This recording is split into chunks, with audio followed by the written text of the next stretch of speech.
Hello friends, welcome to my channel. Friends, अभी regular एक सवाल आ रहा है, वाइट फ्लाइज बहुत हो रही हैं टेरेस पर, मैम क्या करें। तो आपको सच कहूँ ना, पिछले 8-9 दिन से मेरे टेरेस पर काम चल रहा था और पौधे बहुत पास पास रखे हुए थे। और मैंने जैसे आपको बताया है, हमेशा ऐसा नहीं है मेरे यहाँ कीट नहीं आते हैं, मेरे यहाँ भी आते हैं। जिन कीट्स के लिए होस्ट प्लांट हैं, वाइट फ्लाइज के लिए जो वेल वर्गीय सब्जियां हैं उन पर बहुत आती है, और अपराजिता के पत्तों पर भी बहुत आती है वाइट फ्लाई। वाइट फ्लाई होती है छोटी सी मक्खी। अब देखिए, ऐसे वो दिखेगी नहीं पर उड़ती हुई मुझे नज़र आ रही है अपने गार्डन में। तो मेरे पास देखिए कोई केमिकल तो है नहीं, मैं आपको पता है बायो एंजाइम्स यूज़ करती हूँ।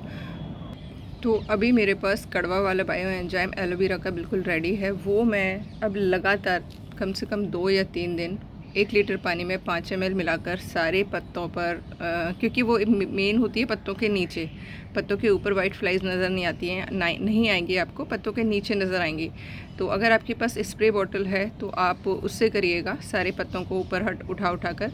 मेरे पास स्प्रे बॉटल भी नहीं है, आपको पता है मैं देशी जुगाड़ करती हूँ, तो मैं कोशिश करूँगी उसी से मैनेज हो जाए। और जिन भी पत्तों पर दिख रही है उन पेड़ों पर, जिन भी पेड़ों के पत्तों पर, उन पे तो स्प्रे करूँगी ही करूँगी। साथ में उसके आसपास जितने भी पौधे रखे हुए हैं सब पर मैं बायो एंजाइम कड़वा उसका एलोवेरा का स्प्रे करूँगी। आपके पास एलोवेरा का नहीं है तो आप नीम का ले लीजिए, नीम का भी नहीं है तो आप करेले का ले लीजिए, कोई भी जो कड़वा बना रखा हो, क्योंकि कड़वा इफ़ेक्टिव रहेगा, उसकी स्मेल से नहीं आएंगे ये वाइट फ्लाइज। और देखिए, मेरे पास तो कोई ऐसा उपाय नहीं है कि मैं, क्योंकि केमिकल वाला तो कोई है नहीं। या आप नीम ऑयल भी अगर आपके पास है ऑर्गेनिक वाला, तो आप वो पानी में मिक्स करके और उसमें थोड़ा सा रीठा वाला बायो एंजाइम मिला लीजिएगा, वो आप स्प्रे करिएगा। क्योंकि अगर नहीं करेंगे तो आपका कुछ ही दिनों में पूरा पौधा इन्फेक्टेड हो जाएगा। और वाइट फ्लाइज एक्चुअली रस चूसक कीट होते हैं, वो पत्तों के पीछे रहकर पूरे पौधे को डैमेज कर देंगे। तो थोड़ा सा ध्यान रखिएगा, नहीं तो आपका पूरा पौधा ख़राब हो सकता है। जैसे कि मैंने आपके साथ हमेशा शेयर किया है, बीमारी के आते ही उसको कोशिश करिए वो ख़त्म हो जाए, नहीं तो डेफिनेटली वो पौधों को ख़राब करती है। आप देखिए, आप आज मेरे डबल पेटल अपराजिता पे 4 फूल खिले हैं। और प्लीज़ गुस्सा मत होइएगा, कई लोग गुस्सा हो जाते हैं आपसे, इतने दिनों से हम बीज मांग रहे हैं तो आप दे नहीं रही हैं, तो मैं आपको बीज दूं कहाँ से, बीज बने तो सही।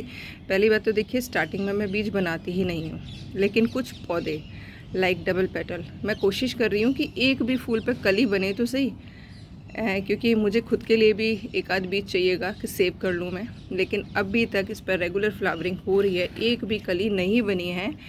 और मैंने पहले भी दिखाया था, फूल रेगुलर आ रहे हैं लेकिन कलियां बननी शुरू नहीं हुई हैं। देखिए, होंगी तो मैं डेफ़िनेटली पेज पर शेयर करूंगी, जिसको भी चाहिए होंगे उसको ज़रूर मैं दूंगी। तो प्लीज़ आप लोग नाराज़ ना हुआ करें कि आपसे इतनी दिनों से मांग रहे हैं, आप नहीं दे रही हैं। होंगे तो मैं डेफ़िनेटली शेयर करूंगी। अभी एक भी सीड नहीं बन रहा है, देखिए कलियाँ रेगुलर बन रही हैं।